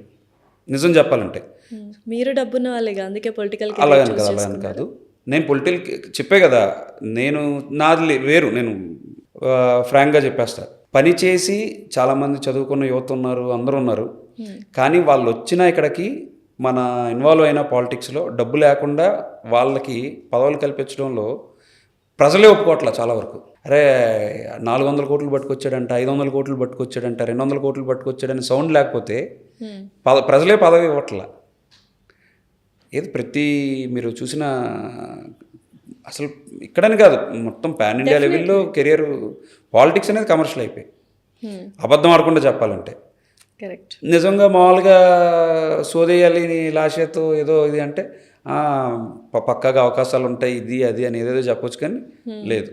సో డబ్బు లేని యంగ్స్టర్ కానీ, మధ్యతరగతి కుటుంబమైన అటువంటి ఫ్యామిలీలో పుట్టిన యంగ్స్టర్ కానీ పొలిటికల్గా వెళ్ళాలి, సమాజ సేవ చేయాలి, ప్రజలకు ఏదో మనం సహాయం చేయాలి, సేవ చేయాలన్న థాట్తో వెళ్తే అసలు ఏం జరగదంటారా? ఇప్పుడు జరుగుతుంది. ఇవాళ మీకు ఒకటి చెప్తున్నా, మీరు ఎగ్జాంపుల్స్ కూడా చెప్పారు. తెలుగుదేశం పార్టీ రీసెంట్గా రిలీజ్ చేసిన కార్పొరేషన్స్లో కానీ, తెలుగుదేశం పార్టీ ప్రకటించిన చాలా పదవుల్లో చాలా దీంట్లోని అసలు డబ్బు ఇన్వాల్వ్మెంట్ లేకుండా, తెలుగుదేశం పార్టీలో నచ్చే విషయం అదే. చంద్రబాబు నాయుడు గారు మనీ ఇన్వాల్వ్మెంట్ లేకుండా చాలామందికి, మధ్యతరగతి వాళ్ళకి, చాలామంది నాలాంటి యువకులకి మంచి మంచి అవకాశాలు కనిపించాయి. మీరు చూడొచ్చు, మా ఎంపీ అప్పలనాయుడు అని ఉంటాడు, కలిసిటి అప్పలనాయుడు అని, ఆయనకి అట్లాగే ఇంకా అంటే నేను టికెట్ ఉందా ఢిల్లీకి అని అడిగారు. అంటే అట్లాంటి వాళ్ళు చాలామంది ఉన్నారు. ఎస్పెషల్లీ ఈ కార్పొరేషన్లు అంటే ఈ ఎమ్మెల్యేలు అనే దానికి మనం అందరినీ ఫుల్ఫిల్ చేసి సాటిస్ఫై చేయలేం, కానీ ఇప్పుడు కార్పొరేషన్లని ప్రకటించారు కదా, ఇందులో ఎటువంటి డబ్బు ఇన్వాల్వ్మెంట్ లేకుండా, డబ్బును చూడకుండా, ఏమీ చూడకుండా పార్టీ కోసం కష్టపడిన 80% పీపుల్కి పదవులు దక్కి నేను వెరీ హ్యాపీ. మిగతా 20% అనేది ఏదో రికమెండేషన్ మీద ఏదో ఒకలా లెటర్లు తెచ్చుకొని వలసవాదుల్లాగా వచ్చిన వాళ్ళు ఉంటారు. స్క్రూట్నీ ఇంకొంచెం జరుగుంటే బాగుండేదేమో, కానీ ఎటువంటి మనీ ఇన్వాల్వ్మెంట్ లేకుండా మంచి మంచి పదవులు దక్కి. అది credit goes to Lokesh and Chandrababu గారు. సో ఏదైనా పెద్దదే కొట్టాలి అని మీరు వెయిట్ చేస్తున్నారు కదా. సో ఇప్పుడు ఒక స్టూడెంట్ సంవత్సరంతా కష్టపడే ఎగ్జామ్ రాయడానికి ఎలాగ భయపడతాడో అండ్ ఎలా వెయిట్ చేస్తాడో, అలా ఈ 5 years మీరు వెయిట్ చేసిన తర్వాత 2029లో ఏం చేయాలనుకుంటున్నారు? What you want to do? 29 ఆలోచన లేదు అని చెప్పకండి, బికాజ్ ఇప్పుడు ఆలోచన ఉంటేనే అప్పుడు ఆచరణలోకి వస్తుంది, అండ్ మీరు ఆలోచిస్తున్నారన్న సంగతి కూడా మాకు తెలుసు. అంటే నేను జర్నీ స్టార్ట్ చేశా కదా ఇప్పుడే. సో నేను జర్నీ స్టార్ట్ చేసినాక ఇంకొంచెం పార్టీతో ఇంటరాక్ట్ అవ్వాల్సిన అవసరం ఉంది. పార్టీ కోసం పనిచేస్తున్నా కానీ మేబీ పార్టీ పెద్దలతో ఇంకొంచెం ఇంటరాక్ట్ అవ్వాల్సిన అవసరం ఉంది. నా నేచర్ ఏంటంటే వెళ్ళి అడుక్కునే టైప్ కాదు. నాకున్న ప్రధాన సమస్య ఏంటి అంటే డబ్బు ఖర్చు పెట్టేస్తాను, తిరుగుతాను, బాగా అన్నీ చేస్తాను. నువ్వు నమ్ము, నేను తిరుపతి లెటర్ కూడా ఎవరిని అడగను. నాకు అంత ప్రెస్టేజ్. అంటే నిజం చెప్తున్నా, తిరుపతి లెటర్ కూడా నేను ఎవరిని అడగను, నాకు ప్రెస్టేజ్ అది. నేను తిరుపతి వెళ్తానా, ఆ శ్రీవాణి అని ఉంటుంది, ఫ్యామిలీ 4 వెళ్తాం, 4-10,000 40,000 తీసుకొని చక్కగా L1 దర్శనంలో చేసుకొని వచ్చేస్తాను అంతే. ఆ లెటర్ అడగడానికి కూడా నాకు నచ్చదు. అంటే వీలైనంత వరకు ఒకరి గురించి పనిచేయడం ఇష్టం, కానీ ఆ ఒకరిని ఆ పని అడగడంలో చాలా నామోషిగా ఫీల్ అవుతాను. బట్ ఈ నేచర్లో ఉంటే పొలిటికల్గా ఎదగలేరు కదా. అది ఇప్పుడు అర్థమైంది. మార్చుకుంటారా? మార్చుకోవాల్సిన అవసరం వస్తుంది. ఎందుకంటే పార్టీ పెద్దలతో ఇంటరాక్ట్ అవ్వాలి, మనం రెగ్యులర్ టచ్లో ఉండాలి, కమ్యూనికేట్ ఎక్కువ చేయాలి అనేది నాకు అర్థమైంది. అంటే మనం పని చేసాం కదా అని ఇంట్లో కూర్చుంటే మన దగ్గరికి ఏది రాదని నాకు అర్థమైంది. లైఫ్ ఫిలాసఫీ ఏంటి విజయ్ చౌదరి గారు? అబ్బో పెద్దవాడు అది. ఫిలాసఫీలా ఎన్ని లేవు లాష. నీకు పర్సనల్గా నువ్వు నన్ను చూస్తావు కాబట్టి నాకు హ్యాపీ, వరల్డ్ అంతా తిరగాలని అంతే. బీయింగ్ సింపుల్ అనే లేదు, లగ్జరీగానే తిరగాలని ఉంటుంది ప్రపంచం అంతా. సో ఫైనల్గా ఏం చెప్పాలనుకుంటున్నారు ప్రజలకు కానీ, లేకపోతే మీ పార్టీ నాయకులకు కానీ? What you want to say, మీ మనసులోని మాట? ప్రజలకు నేనేం చెప్పేది లేదు పెద్దగా, ఎందుకంటే ఉపోద్ఘాతాల్లా ఉంటాయి. పెద్దగా మనకన్నా తెలివైన వాళ్ళు ప్రజలు. టీ కొట్టు దగ్గర రావి చెట్టు దగ్గర కింద కూర్చొని టీ తాగినోడు కూడా మనకన్నా తెలివైనోడే. ఈ రోజుల్లో ప్రజల గురించి నువ్వు విశ్లేషించడం అనే బూతు ఉండదు. చాలా కరెక్ట్గా చెప్పారు. ప్రజల గురించి ఏది విశ్లేషించినా తప్పొద్ది. పార్టీ నాయకులకి నేను చెప్పడానికి ఏం లేదు. పెద్దలకి చంద్రబాబు నాయుడు గారికి కానీ, లోకేష్ అన్నకి కానీ, పవన్ కళ్యాణ్ గారికి కానీ మనం సూచించేది లేదు. ఎందుకంటే వాళ్ళు చాలా హార్డ్ వర్క్ చేసేసారు. ఎస్పెషల్లీ పవన్ కళ్యాణ్ గారు, లోకేష్ అన్న అయితే డైరెక్ట్గా ఒక ఇద్దరు రాజుల్లాగే పోరాడేశారు. సో ఇప్పుడు ఏంటి ఫైనల్గా విజయ్ చౌదరి గారు సైలెంట్గా ఎందుకు ఉండిపోయారు అంటే, ఇప్పుడు చక్కగా ఆంధ్రప్రదేశ్ ఒక మంచి చేతుల్లోకి వెళ్ళిపోయింది, నేను నిశ్చింతగా ఉండొచ్చు అన్న ఒక ఆలోచన వల్ల సైలెంట్గా అయిపోయారా? మీకు ప్రజల్లోని చాలా అభద్రతా భావం క్రియేట్ చేసింది ఓల్డ్ గవర్నమెంట్. ల్యాండ్ టైటిలింగ్లో కావచ్చు, పునాదిరాల్లోని వేసే బార్డర్లోని స్టోన్స్ కావచ్చు, నెక్స్ట్ రోజు ఏదో భయంతోనే బతికారు. అంటే ఇది ట్రూ, నువ్వు నమ్మాలి. అంటే నేను పార్టీ ఫేవర్గా అని చెప్పట్లా, ఎక్కడో చోట ప్రతిరోజు అభద్రతాభావంగానే బతికారు. దాన్ని చేంజ్ చేసి గవర్నమెంట్, అంటే నువ్వు ఒకసారి ఆంధ్రాలో ట్రావెల్ చేసి తెలుస్తుంది, ఎవడి పని ఆడు చేసుకుంటున్నాడు, కామ్గా ఉంది, రోత మాటలు లేవు, ఏదేదో పీకేస్తాం, ఏదేదో చేసేస్తాం, ఏదేదో ఎరగ తీసేస్తాం, తాట తీసేస్తాం. అంటే ఇంకా మా వాళ్ళు స్మూత్ అండి. లోకేష్, చంద్రబాబు నాయుడు గారు, పవన్ కళ్యాణ్ గారు చాలా స్మూత్గా ఉన్నారు. వాళ్ళు మాట్లాడిన మాటలన్నీ ఒక సినిమా ట్రైలర్ లాగా తయారు చేసి, ఎరా బాబు మిమ్మల్ని ఇన్ని అన్నారు అని చూపించిన మా వాళ్ళకి కొంచెం ఆ విషయంలో ఇంకొంచెం సీరియస్గా యాక్షన్ ఇంకొంచెం గట్టిగానే తీసుకోవాలంట. పవన్ కళ్యాణ్ గారు గట్టిగానే రియాక్ట్ అవుతున్నారు. ఏం అంటే నా ఫీలింగ్లో మాకు వైసీపీ గవర్నమెంట్ చూపించిన చుక్కలో వాళ్ళకి అసలు 10% కూడా లేదు. ఏదో కేసు పెడుతున్నారు. ఇప్పుడు బోర్గడ్డ అనిల్ అని ఉన్నాడు, స్టిల్ అతనికి ఏదో కేసు పడేశారు, రేపు వస్తాడు, 3 నెలల్లో 6 నెలలకు వస్తాడు, మళ్ళీ పోతాడు. మేబీ అది ఇంపార్టెంట్ కాదేమో, వైఎస్ఆర్సీపీ పార్టీ నాయకుల మీద ధ్వజమెత్తడం ఇంపార్టెంట్ కాదేమో, ప్రజలకు సేవ చేయాలనుకుంటున్నారేమో, వాళ్ళ దృష్టి వేరేలా ఉందేమో. నిజమండి, ప్రజలకు సేవ చేయడంలో మాలాంటి వాళ్ళు బలైపోకూడదు కదా. అదే చెప్తున్నా నేను. మేము చుక్కలు చూసామంటా నేను, రఘురామరాజు గారు కానివ్వండి, నన్ను కానివ్వండి, ఇంకా నేను తుట్లో తెప్పాలి, లేకపోతే నాకు మోత మోగేది. సో వాళ్ళు కూడా చుక్కలు చూడాలంటారు. డెఫినెట్లీ చూడాలి. రాజు యుద్ధమే చేయాలంట. రాజు అనేది యుద్ధమే చేయాలి. ట్రీట్మెంట్ సరిపోదు అనేది నా హార్ట్ ఫీలింగ్. ఏంటంటే ప్రజలు ఆకలితో ఎస్పెషల్లీ ప్రజలు ఆకలితో చచ్చిపోతుంటే యుద్ధం అవసరమా రాజుకి? 90% ఆకలి మీద పని చేయమనండి, 10% యుద్ధం చేయమనండి. పర్లా యుద్ధం చేయకపోతే అవ్వదు. నేను మళ్ళీ చెప్తుంది ఏంటంటే, ఎస్పెషల్లీ వైసీపీ చూడండి, మళ్ళీ ఇన్వాల్వ్ చేయట్లా, వైసీపీ కార్యకర్తలను ఇన్వాల్వ్ చేయట్లా, వైసీపీ అందరు ఎమ్మెల్యేలు కూడా ఇన్వాల్వ్ చేయట్లా. అసలు వైసీపీకి అత్యంత దారుణంగా బిహేవ్ చేసిన వాళ్ళు 10 మంది ఉన్నారు. అంటే ఈ బోర్గడ్డ అనిల్ అని కానీ, శ్రీరెడ్డి అని కానీ, అంటే వర్డ్ వాడకూడదు కానీ, నేను అంటే ఇంకా ఫ్రంట్లో వాడలేను కానీ, ఈ రోత బ్యాచ్కి మాత్రం ట్రీట్మెంట్ కొంచెం ఈ కేసుతో సరిపోదనేది నా ఫీలింగ్. అంటే మాకు చూసిన విధానంలో చాలా అండి ఆ శ్రీరెడ్డి మాట అసలు మేము కౌంటర్ పార్ట్ పేరునే తీసేయచ్చు, మీరు డిలీట్ చేసేయచ్చు, అక్కర్లేదు.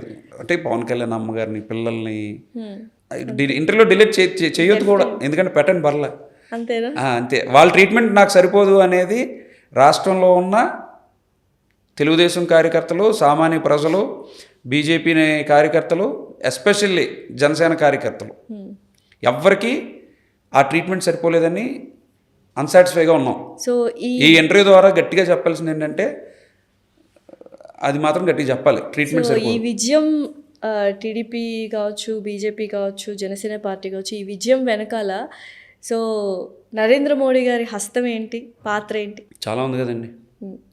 పెద్ద మనిషి, మహానుభావుడు. ఆయన గురించి మన హస్తం పాత్రల గురించి కాదు కానీ, ఆయన అన్నదండలన్నీ కూటమి దాంట్లో గెలుపులో చాలా కీలకమైనవే కదా. బీజేపీ పార్టీ ఇది ఎంత కాదన్నా బీజేపీ పార్టీ పాత్ర చాలా ముఖ్య భూమికి పోషించిందని మాత్రం చెప్తాను నేను. డెఫినెట్లీ బీజేపీ పాత్ర చాలా గట్టిగా ఉంది, జనసేన ఫైట్ గట్టిగా ఉంది. బట్ ఎస్, ఇప్పుడు చాలా కామ్గా ఉంది ఆంధ్రప్రదేశ్ అని సైలెంట్ అయిపోయారు. బట్ స్టిల్ మళ్ళీ టీడీపీ పార్టీలోనే ఏవైనా తప్పులు జరిగితే విజయ్ చౌదరి గారు వాయిస్ రేస్ చేస్తారు, మాట్లాడేస్తారు. డెఫినెట్లీ పార్టీ మీద కాదు, తప్పు చేసినోడి మీద.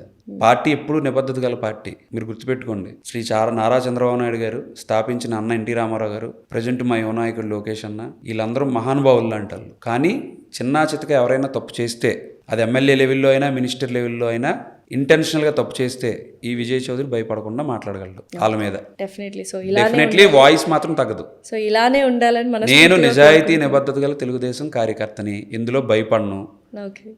ఆ భయం అనేది ఇప్పుడు పార్టీలో ప్రశాంతంగా వెళ్తుంది కాబట్టి. కానీ నాకు ఇబ్బంది కలిగించిన అంటే ఇంకా కార్యకర్తలు అనుకున్నంత హ్యాపీగా లేరు. కార్యకర్తల పనులు ఇంకా రెవెన్యూ సెక్టార్ వైపు కానీ పోలీస్ సెక్టార్ వైపు కానీ ఇంకా ఇప్పుడు కొత్త తరహాలో వైసీపీ బ్యాచ్ చేస్తున్న తరహాలో ఇంకా కార్యకర్తలు ఇబ్బంది పడుతున్నారు. మా అచ్చెన్నాయుడు గారు చెప్పినట్టు టీ ఇచ్చి కూర్చోబెట్టి ఇంకా ఆ స్టేజ్ లేదు. మేబీ ప్రక్షాళన ఇప్పుడే స్టార్ట్ చేశారు 6 months అయిపోయిందండి. ఆల్రెడీ వాళ్ళు దాడులు చేయడం స్టార్ట్ చేశారు. వైసీపీ నుంచి దాడులు మొదలయ్యాయి. వాళ్ళు పక్క పార్టీల్లోకి పోయి కూడా దాడులు చేస్తున్నారు. వ్యూహం రచిస్తారు, ముగ్గురు ఉన్నారుగా ఇప్పుడు కొత్తది ఏంటి అంటే వైసీపీలో నుంచి జనసేనలోకో బీజేపీకో వెళ్ళి కామ్గా ఏదో 3-4 నెలలు కామ్గా ఉండాలి. నెమ్మదిగా ఇంకా జనసేన కండువా బీజేపీ కండువా నేను ఓన్ చేసుకున్నట్టు నటించాలి. నటించి మళ్ళీ పాత ప్రత్యర్థులు ఎవరున్నారో టీడీపీ నాయకుల్ని జనసేన నాయకుల్ని ఇబ్బంది పెట్టాలి. ఏముంది, గెలిచేశారుగా మీరు, మిమ్మల్ని ఇబ్బంది పెట్టడం ఎలా? లేదు లాష, ప్రజెంట్ ఉంది ఇలా సిచ్యువేషన్ ఏదైతే ఉందో ముఖ్య నాయకులు పెద్ద నాయకుల వరకు ఉంది, కానీ గ్రామాల్లో వార్డుల్లో స్టిల్ ఇబ్బంది పడుతున్నారు.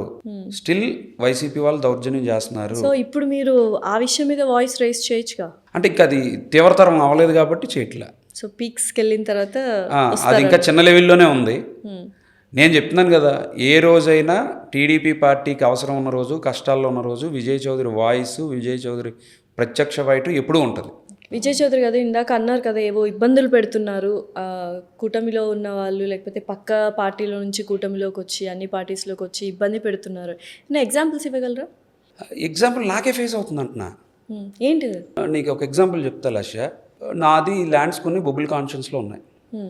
బొబ్బిలి ఎమ్మెల్యే గారుగా ఉన్న బేబీ నాయన్ గారు బొబ్బిలి ఎమ్మెల్యే, మహానుభావుడు, డౌట్ లేని మహానుభావుడు అనమాట. అంటే ఆయన గేట్ కాలము గుమ్మం దొక్కి ఏదైనా హెల్ప్ అడిగితే చేసి పెడతాడు ఎవరికైనా. సో మనకున్న పొలం పక్కనే ఒక కుటుంబం బతుకుతుంది, బండారు రాంబాబు అని చెప్పి ఒక కుటుంబం బతుకుతుంది. 2 ఆడపిల్లలకి హెల్ప్ చేస్తున్నా కూడా కొంతమంది కుట్రదారులకి కనీసం కనికారం లేకుండా వాళ్ళని రోజు ఇబ్బంది పెడుతున్నారు. ఎందుకు? వైసీపీ పార్టీలో ఉండేవాడు ఒక గల్లీ లీడరు, తను ఇప్పుడు బీజేపీ కండువా వేసుకున్నాడు. సో అతనికి 2 ఆడపిల్లలు, పుట్టు మోగ చెవిటి, 2 ఆడపిల్లలు. వాళ్ళ చిన్నమ్మాయికి కూడా పెళ్ళి నేనే చేశాను. అంటే చెప్పను, అది చెప్పాలని నా ఇంటెన్షన్ కాదు. అంటే ఆ పొజిషన్లో వాళ్ళు ఉన్నారు. 2 ఎకరాల భూమి ఉంది. 2 ఎకరాల భూమి 40 ఏళ్ళుగా వాళ్ళకే ఉంది. ఈ 2 ఎకరాల భూమిలోని చూపించుకొని 1 ఎకరా 20 సెంట్లు పట్టా అన్నీ ఉన్నాయి. మామూలుగా మన కోళ్ళల్లో ఏముంటుందంటే ఒక 2 ఎకరాలు ఉన్న చోట పక్కన ఒక గవర్నమెంట్తో లేదంటే డీ పట్టా ఏదో ఒక 1/2 ఎకరా ఇలా కలిసి ఉంటాయి. అది బూచిగా చూపించి ఇంకో ఆ 2 ఆడపిల్లలకి పెళ్ళిళ్ళు అయిన భర్తలు కూడా పుట్టు మోగ చెవిటి, వాళ్ళు hard core TDP and BJP పార్టీతో పనిచేసాడు ఆయన. ఫ్యామిలీకి ఎవరు అండదండలు లేవు, మన పక్క పొలమే. కలుపుకోవాలంటే ఆ పొలం నేనే ఎకరా అంతా కొనేసుకొని కలిపేసుకోవచ్చు. నాకు కూడా అది ఇష్టం లేక వదిలేసా. ఆయన దాని మీదే బతుకుతున్నాడు అని. ఈ కుటుంబాన్ని నీకు చూపిస్తాను, నువ్వు కూడా రావాలి. కండువా వేసుకొని ఈడు ఉద్యోగాలు ఇప్పిస్తా అని చెప్పి బయట ఎక్కడెక్కడో 50 లక్షల వరకు దండాడు. ప్రూఫ్స్ అన్నీ ఉన్నాయి. అయితే నేను ఎంతసేపు ఏంటంటే చిన్నప్పటి నుంచి తెలిసిన వాడే కదా అని కామ్గా ఉండి ఊరుకుండి పేరు చెప్పి పెద్ద చేయడం ఇష్టం లేదు. సో నువ్వే లైవ్లో వెళ్ళి ఆ ఫైట్ ఎలా ఉంటుందో, అంటే బొబ్బిలి రాజు గారిని గెలిపిస్తా నీకు, నువ్వు కోట చూస్తావు వాళ్ళు పేదలకు ఎలా చేస్తున్నారు ఏంటి అనేది, ఎమ్మెల్యే గారు అయిన రంగారావు గారిని, అలాగే బీజేపీ పెద్ద అంటే నేను అండగా ఉండే ఆ కుటుంబం గురించి ఫైట్ చేస్తున్నా. మీరు చెప్తుంటే ఎస్పెషల్లీ ఛాలెంజ్డ్ పీపుల్ కాబట్టి వాళ్ళు అలా ఇబ్బంది పెట్టడం చాలా తప్పు. ఇప్పుడు ఆ ఊరు కాదు అతనిది. అంటే నేను చెప్తున్నా, ఏదో బీజేపీ కండువా వేసుకున్నాడు 2 నెలల ముందు, వాళ్ళు పుట్టుకతో కాంగ్రెస్. బీజేపీ కండువా ఎలక్షన్ ముందు 2 నెలల ముందు బీజేపీ కండువా వేసుకున్నాడు. బీజేపీ పార్టీకి ఏంటంటే పెద్దగా అంటే ఎంక్వైరీ చేసుకున్నట్టు లేరు వాళ్ళు. ఈ కుటుంబాన్ని డైలీ ఈ స్పందన అనే కార్యక్రమం ఒకటి ఉంటుంది, ప్రతి వారం వెళ్ళి ఆడిపోయేదే ఉంటుంది లెటర్. ఇది ప్రతి వారం ఇబ్బంది పెడుతున్నాడు. అతను ఒక్కడికే ఉందా డీ పట్టా భూమి? అతను ఒక్కడికే ఉందా? గవర్నమెంట్ ఆక్యుపేషన్లో అతను ఒక్కడే ఉన్నాడా? ప్రపంచంలో ఎంతమంది లేరు? పొన్నిదా ఊరా? నీకు సంబంధించిన ఏమైనా ఉందా? గట్టుతోగం ఏమైనా ఉందా? ఏమీ లేదు కదా. ఒక అమాయకమైన 4 పిల్లల్ని, మగ పిల్లల్ని బతికి ఇబ్బంది పెట్టి వాళ్ళ దగ్గర 20 సెంట్లు ఇవ్వు 30 సెంట్లు ఇవ్వు అని చెప్పి 50 లక్షలు కాజేయడానికి ఎందుకు చూస్తున్నావు? అది చూస్తూ మళ్ళీ సిగ్గు లేకుండా నేను బీజేపీ కన్వీనర్నని నేను ఇది అని చెప్పి పేపర్లో పెట్టుకొని నువ్వు ఎందుకు ఇస్తున్నావు? అసలు బీజేపీలో నువ్వు చేసిన పాత్ర ఏంటి? సో ఇలాంటిది ఒక చిన్న ఎగ్జాంపుల్ ఇది, అంతే. అలా చాలా జరుగుతుండొచ్చు. చాలా జరుగుతుంది.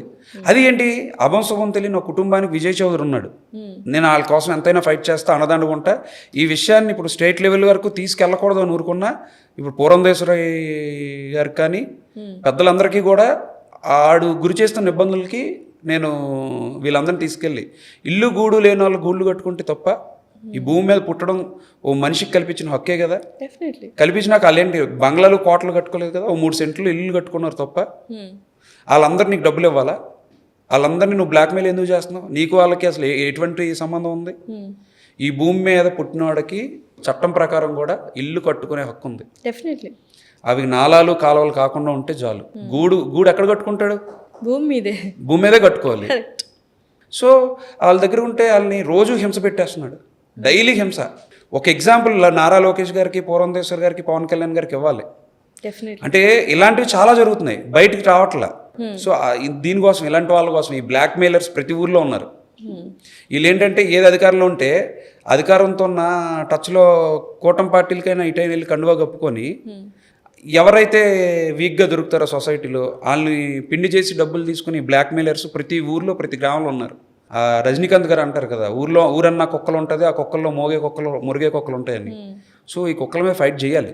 డెఫినెట్లీ చేద్దాం. బట్ మీరైతే ఫైట్ చేస్తున్నారు. అంటే ఫైట్ చేయడం కాదు, నిజానికి నేను నిలబడ్డా కాబట్టి సరిపోయింది. లేదంటే వాళ్ళు చచ్చిపోవాలి ఏదో తాగి. నేనున్నాను కాబట్టి ఆ ప్రిన్సెస్లోకి రావాలి. ఇబ్బంది పెడుతూనే ఉన్నారా ఇప్పటికి? స్టిల్ ఈ రోజు కూడా ఇబ్బంది పెడుతున్నాడు. రేపు సోమవారం వస్తే రేపు సోమవారం కూడా ఇబ్బంది పెడతాడు. డెఫినెట్లీ ఇదైతే తీసుకెళ్లాల్సిన. నేను నా అవైలబిలిటీ వాళ్ళకి డైలీ ఉండదుగా. అవును. ఇప్పుడు నేను ఫైట్ చేస్తున్నా, నా అవైలబిలిటీ డైలీ ఉండదుగా. సో అలాగా ఓ మోగ కుటుంబాన్ని, ఓ ముసలి కుటుంబాన్ని, ఒక రేపో మాపో లాస్ట్ చివరి 5 సంవత్సరాలు 10 సంవత్సరాలు బతికి ఇంకా కాలం వెళ్ళబోస్తున్న ఇలాంటి కుటుంబాలని బయటికి చెప్పుకోలేకుండా ఇలాంటి దుర్మార్గులు, ఇలాంటి బీజేపీ కండువా కప్పుకున్న దుర్మార్గులు చాలా ఇబ్బంది పెడుతున్నారు. సో ఇలాంటి దుర్మార్గులు ఎక్కడెక్కడ ఏ ఊర్లో ఉన్నారో ఐడెంటిఫై చేసి వాళ్ళ మీద ఫైట్ చేయడమే నా ఉద్దేశం. గ్రేట్ కాజ్ యాక్చువల్గా. గెలుపుకు ముందు పార్టీ రావడం కోసం పోరాడా. గెలుపు తర్వాత కామ్గా ఉన్నాను అంటున్నావు కదా, కామ్గా ఉన్నాను. నేను కామ్గా ఉండలేను కూడా. సో ఫైట్ చేస్తా. సొంత పార్టీ కార్యకర్తల్లో ఎవరెవరికి వస్తున్నాయో ప్రతి కార్యకర్తకి జరుగుతున్న అన్యాయం ఒక ఆర్టికల్గా తయారు చేసి పార్టీకి అందిస్తా. ఏ కార్యకర్తకి అన్యాయం జరగకుండా. నేను పదే చెప్తాను, తెలుగుదేశం పార్టీలో కార్యకర్తలను మోసం చేసే నాయకులు ఉన్నారు కానీ కార్యకర్తలు మోసం చేసే నాయకులు లేరు. ట్రూ. చాలామంది వలస నాయకులు వచ్చి మా కార్యకర్తల్ని మోసం చేసి పోతారు. మా కార్యకర్తలు మాత్రం తెలుగుదేశం ఏ నాయకుడిని మోసం చేయరు, నిబద్ధతగా నాయకుడి కోసమే కష్టపడి పనిచేస్తారు. సో తెలుగుదేశం పార్టీలో ఉన్న ఇలాంటి సఫర్ అవుతున్న ఫ్యామిలీస్ని ఇక్కడి నుంచి నా ఛాలెంజ్ ఏంటంటే ఈ బ్లాక్ మెయిలర్స్ నుంచి ఇలాంటి ఫ్యామిలీస్ని ప్రొటెక్ట్ చేయడమే విజయ్ చౌదరి లక్ష్యం. చాలా గొప్ప లక్ష్యం. Definitely will go heights in it. Actually definitely నేను హార్ట్ టచ్గా చెప్తున్నా. ప్రతి కార్యకర్త కుటుంబం కోసం అన్యాయం ఎక్కడైతే జరుగుతుందో వాళ్ళ గురించి నేను ఒక ఫైట్ చేసి ఆర్టికల్లా చేసి నేను పార్టీకి అందిస్తాను. Will see. త్వరలో అది చూడబోతుంది. నీ హెల్ప్ కూడా చాలా అవసరం. డెఫినెట్లీ. సో ఇలానే మీరు ఇప్పుడు ఏవైతే చెప్పారో అంతే నిజాయితీ నిబద్ధతతో వర్క్ చేయాలని మనస్ఫూర్తిగా ఆశిస్తున్నాను. Very all the best for business. ఏదో కొత్త యాప్ లాంచ్ చేస్తున్నారు. అండ్ అలాగే very all the best for political journey. Thank you.